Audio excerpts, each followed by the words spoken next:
publicly, and this announcement was public. It was in Parliament yesterday, so it was public, that they are out of the country. How do you know that they're out of the country? You have been given some information. So what then stops you from apprehending these gentlemen, these suspects? What stops you from doing that? This is my question. To me, that's why I actually do agree with this headline, because you're playing clever. How in one instance do you tell us that people who are fueling tensions in the country, you're calling them warlords, you're calling them sponsors of crime, you're accusing the judiciary of leniency against gangsters, but then you know that these people are outside the country, but you're not doing anything, okay? You've not told us that you've taken a further step to do anything to apprehend them. I don't understand. I don't. It's quite interesting. And I write on that. Remember, he says that it's like, the parliamentary committee is actually quasi-judicial. It's actually, it wields the similar powers of a high court. And that's why whenever CSS and governors, whenever they snub these committees, they actually fine a minimum of 500,000 shillings. And remember, even governors who are willing to snub so that they could actually part with 500,000, because that's actually pocket change for governors. But remember, he went ahead and told the committee that this goonism is actually entrenched and mainstreamed, even at county level. So with chief officers, even being in charge of goonism. Remember that governors, right from MCS, he was saying that they have their own goons. It all depends with how deep your pockets run. Everybody has goons. So if you have shallow pockets, you will not have goons. And so you see, these goons are actually like a wind. They're actually just if today they are with Nu, tomorrow I can be goons for hire. I can do. I can hire me. It's quite worrying, not just interesting. It's worrying. It is worrying. Yeah. I'd like us to take a break, and then we'll come back and look at more headlines in the Standard and into other papers this morning. Let's take a quick one and look into weather and traffic for this Tuesday morning, and then we'll come back. All of that was just from the headline on the front page of the Standard. There's more after this. This is the Situation Room.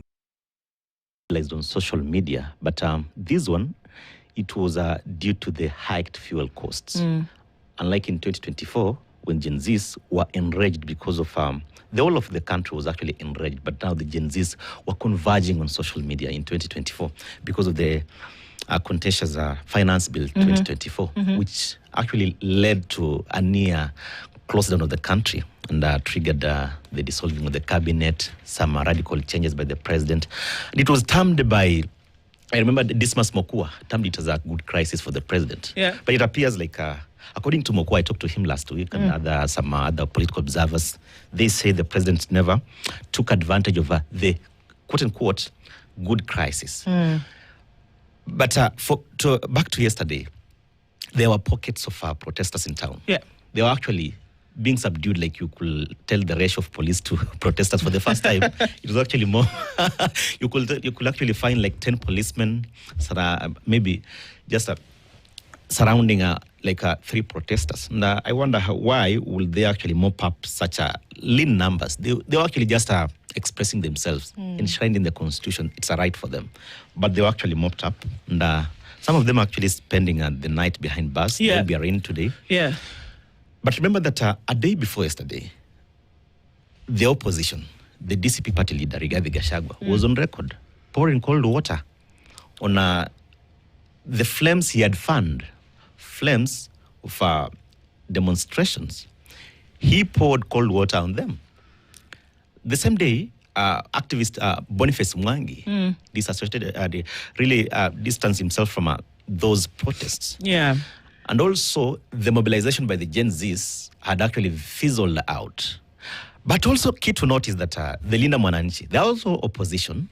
They speak the same language with the United Opposition. But while in Nakuru on Sunday, they said they'll make the country ungovernable on 24th, 25th, and 26th of June.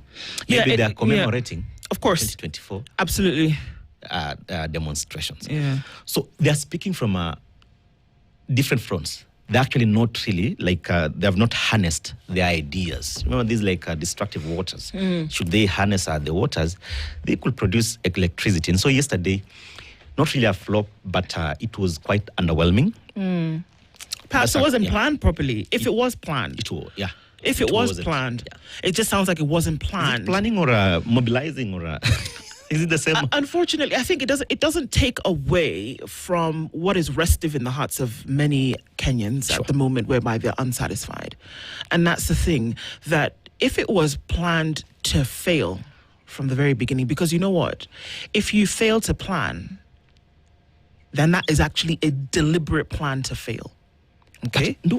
On the other side, remember that President William Ruto, in as much as they are saying that he never learned from the 2024 protests, I feel like he learned. Remember that last week, on Tuesday, EPRA hiked those fuel prices. That's on Tuesday night. Yes. Wednesday, they revised downwards. Thursday, Parliament is actually passing the VAT amendment bill. Yeah. 2026. That is Thursday. Friday, the president is assenting to that amendment bill, marking the reduction of VAT on petroleum products from 16% to 8%. For 3 months.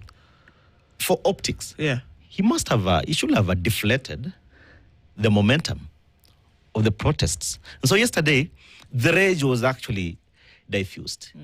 They were deflated. And so by Monday, maybe the opposition felt like So there's nothing to protest about here right now.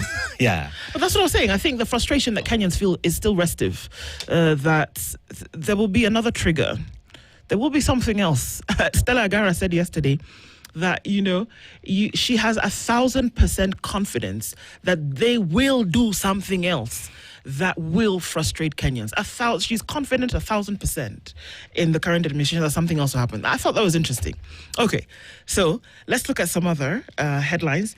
Parent sues IPOA for listing shop minor as dead. IPOA, man, it just seems like there's a lot of house cleaning that needs to be done over there at the authority.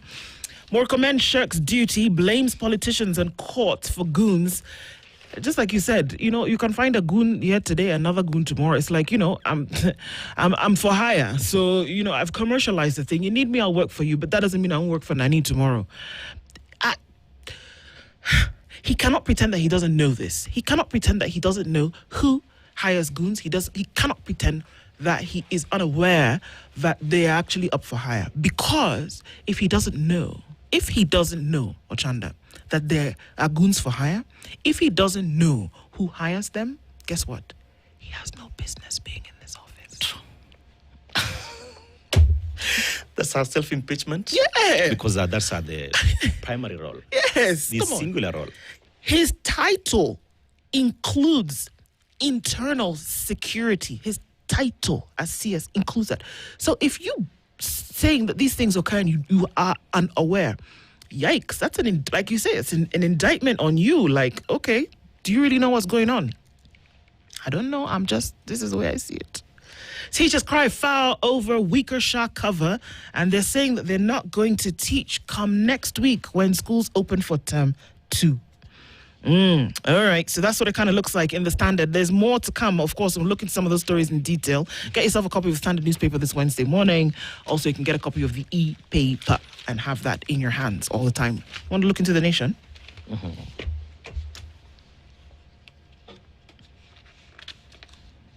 Go ahead. Nation? Yeah, you are actually looking at the Nation, and the headline is also still nauseating. Okay. Still nauseating. And that still roping in the CS Interior, Kipchumba Murkomen, on a different matter. Okay. Still nauseating. Okay. CS, 2 MPs linked to 20 billion shillings land grab.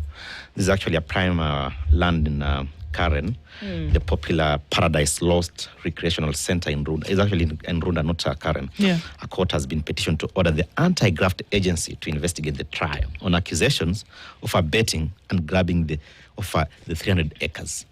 Remember that how much an acre goes for in Runda, Karen, but we're talking about 300. So, this is actually the man in charge of Interior.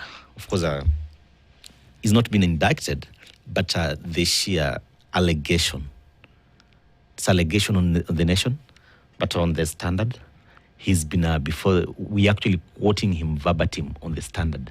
But for the Nation, this actually claims, and it's actually now being, the owner of that land has actually petitioned the Anti-Graft Commission to ensure that maybe they investigate the trial. And these are powerful individuals.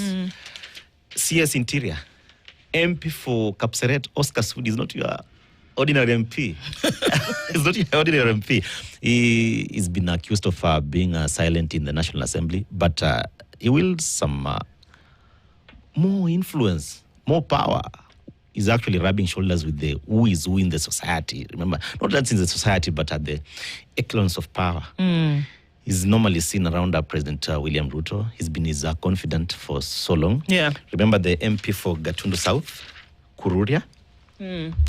He's been accused by the opposition wing. Remember that Mount Kenya slipped away from the Kenya Kwanza administration. Yeah. But he's been so close to the powers that be. So these are quite powerful individuals. If you look at this headline, it's now a trend, a pattern. Remember that we've seen cases of these prime properties.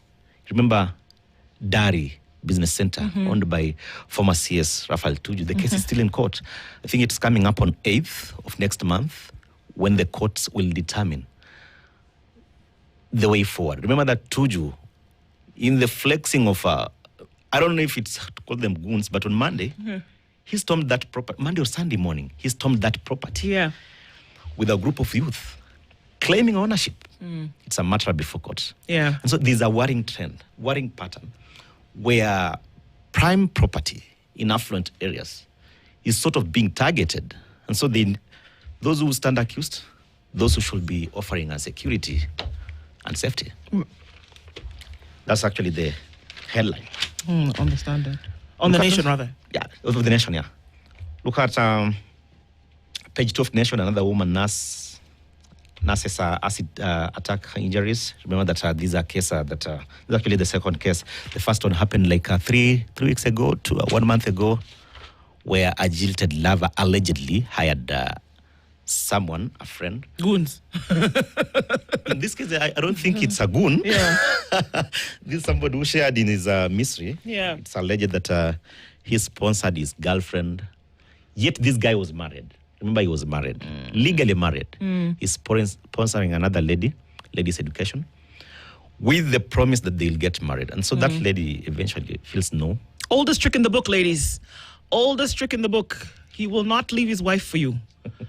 I'm telling you now. But anyway. Yeah, those are some of the stories that stand out. Remember that on page 3 the hurdle stands 4.4 million hurdle stands between top KCSE student and US varsity. Those are usually some of the issues that bedevil the society. You know, this is somebody who thinks that they can incubate their future, academic future in the US, maybe in a far away land. But some cash stands between him and his fate. Yeah, those are some of the stories that stand out. But also Murkomen features on, the story of Murkomen now is actually now captured on page 4. Yeah. Land grab. That's a big amount of money there. Yeah, sure. Let's look on the front page of the Star. Gachagua Kalonzo missing as police arrest protesters. Missing. I don't know that they said they were going to attend the protest, but a protest did not take place yesterday. That's very clear at this point. It never. It didn't take place. I think even by 1 p.m. it was clear that this was not happening.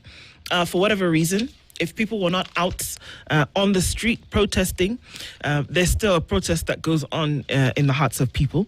Opposition chiefs keep safe distance, leaving young generals to face the music. Of course, and this is another publication that's highlighting the role of CS Murkomen. He's alleging governors are running goon departments. Okay, interesting. Did you know that there's been a census of dogs and that there are 7 million dogs roaming towns and villages? There's a census that have been taken for canines. Just interesting. That an alarm as new census puts a number of dogs in Kenya at 7 million. Those are the ones that are roaming around cities. I'm just interested. And maybe most of them may not be vaccinated. True. posing a health danger. A health risk. Because these are actually stray dogs. Yeah, so somebody actually went around Yeah, counting okay, this is interesting. It happens. Like even in the estates, Yeah. some of the serious estates, not some of the serious estates are they're actually very particular on what pet to keep. To keep. Very true. Yeah. And so if you're actually found with these are sort of stray dogs that are not actually vaccinated, let me tell you one thing though. Mm-hmm. The moment you're a dog owner, it's not vaccinated, and it bites someone, that's when you'll realize how serious it is. Yeah. Because it's your sole responsibility You pay. to ensure that these dogs are actually vaccinated. Yeah. And so they end up in the streets. They're actually stray dogs. They're actually posing danger, not just to human beings, but also you remember that whenever these are chihuahuas actually on the streets, these stray dogs are actually baying for their blood. I think they look so foreign to them. They look like cool kids. Exactly. The poodle dogs. So the mongrels actually are after the poodle dogs. Yeah. Okay. So we're also being told here that the Port Agency plans foolproof network for 2027 election. All right, that's comforting. IBC has said that there will be no problem. Come the election, it's going to be watertight. Ruto to pit tent in Murang'a as battle for Mount Kenya rages. I think this is very interesting because one person who's been going after a lot of the issues that have come up, whether it's divestiture of KPC or Safaricom or what exactly is going on with sale of certain companies, happens to have been a former long-time friend of his in the name of the Member of Parliament for Kiharu constituency. This is in Murang'a County. Now, the question is, what will those optics look like? I know that there have been many a thing saying that, it's very possible that the MP for Kiharu is still on the side of William Ruto, the president, but that he's just pointing out things to maybe switch people's minds or thinking, and that really is not the case. But I thought, and I thought about the things that he's been saying, and that they've been based on research, they've been based on facts, and could it really be a smokescreen for something else? Why am I saying this? That the optics are going to be very interesting when he does pitch tent in Murang'a, because Kiharu stands out, and also in terms of what has been happening with the county governance, in terms of how development has actually been happening and happening very well in Murang'a. To whose credit does that go? So that he's decided to pitch tent here, I think is very interesting. While that's also going on, people are going to Kisumu and Vihiga over the weekend. Yes, Ochanda? Uh-huh. No, if speaking of Kiharu MP Ndindi Nyoro, remember the former DP Rigathi Gachagua has been so particular in pointing out kuna tuwili baro imo mlima, tuwili baro. You know what he means? He says that we have President Ruto's Trojan horses in Mount Kenya, disguised as opposition. As opposition. Remember when Moses Kuria was leaving the government? He appeared on social media like sort of castigating the government, calling it out. But Rigathi stood his ground and said, no, wewe ni kawilbaro. He said, kuna tuwilbaro twa green huku, not yellow wheelbarrows. He was so particular. He's uncomfortable with Ndindi Nyoro. He's uncomfortable with Moses Kuria and some other fellows from Mount Kenya who were Ruto's men, but now appear to be on the other side. Ndindi Nyoro is so solid, matters economy. It's actually based on facts. He does his research. Yes, he does. Yes, he does. Also remember, he has turned Kiharu constituency into sort of a model constituency. It's sort of a benchmark. But he stands accused of having misappropriated the funds, not really misappropriated, but apportioned more funds to Kiharu constituency when he was serving as the chairman of the budget committee. And appropriations committee. So, of course, this is actually from the political class who've actually been accusing him. As late as last week, the Secretary General for UDA, Hassan Omar, went on record saying that Ndindi Nyoro cannot become clever all of a sudden.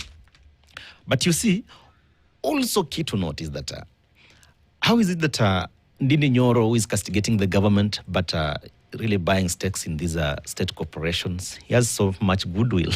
The goodwill is so suspect. I hear you saying, Ochanda, that it's very possible that although he may be outspoken in certain areas, that he's actually still going to do the bidding for UDA and President William Ruto. Don't be surprised, is what they're saying. What you're saying. Don't hold these things to heart, because who you see it could just... Look, the more things change, the more they remain the same. So, guys, in the next 3 months, things are going to happen that you will wonder where you are. That's just the nature of politics. And in any country, by the way, that things will change and you wonder, wait a minute, I thought this person... I thought I knew. Yeah. There'll be many of those. So just prepare yourselves for that, because you don't know. Yeah. All right? Yeah. Also, the governor from Mombasa might have a little bit of an issue with this story, as carried in the Star. Potholes, floods, nightmare in Mombasa. That's page 10 of the Star. And the pictures there tell the story, where there's more water than dry land on the roads. So that doesn't look too interesting. They're not even potholes. Yeah, they're craters. It does look like manholes. Yeah, in the road. So I don't know what you need to do about that, Governor Abdul Samad. But this is talking about your city. Drought pushes Tana River into modern dairy farming, and that you can actually make a good comeback from some of these poor situations. That's what it kind of looks like across the dailies today. The Business Daily talks about multinationals start wiring 42 billion shillings of NSC dividends. Yikes. Vodacom sets the pace with 13.6 billion Safaricom Pay. Shareholders return to conglomerates jump 11.7%. Borrowers face fresh checks before digital loom limit rises. Thank you, Joby. Also, we then will look at a particular story as we get to the top of the hour. This is carried in the Standards today, and it's just highlighting this story before we have the conversation moving forward on another Justice Thursday. An advocate is in the dock over theft of clients' funds and forging bank accounts. The person you go to represent you actually ends up being the one who shafts you. Paul Kimani Mwangi, an advocate who, according to his prosecution, last renewed his practicing certificate in 2023, has been charged with stealing from a client and forging bank documents. He appeared before Makadara Resident Magistrate Wandia Nyamu on the 20th of April and pleaded not guilty to the charges. According to the documents, Mwangi stole 7.59 million shillings from Joseph Kimani Moshiri, a land buyer, on diverse dates between June 13th, 2023 and March 4th, 2025. He's charged with forging a document on October 11th, 2024. Mwangi is alleged to have forged 2 fake KCB bank credit advice slips for a Kenya Revenue Authority domestic tax payment, each amounting to 800,000 shillings. The documents purported to show income tax collection on behalf of Moshiri, the buyer of 2 parcels of land located in Nairobi. Court documents indicate that between June 13th, 2023 and March 4th, 2025, Moshiri transferred a total of 38.59 million shillings to the account of Paul Kimani Mwangi and co-advocates as payment for the said parcels of land. Basically, what happened here is that the lawyer stole from the client, and the client was none the wiser, as all of his transactions essentially were shot to hell. Now he's before the docks, where the hunter becomes the hunted. Those are the things that are happening. Take a copy and see what's going on in your world, even as we get into conversations around some of them. We're clicking on 7 o'clock this morning. We're getting into conversations, and we're going to start with these alignments, these political appointments. What do they mean, and are they to the detriment of society? We'll talk. Good morning, 7 a.m.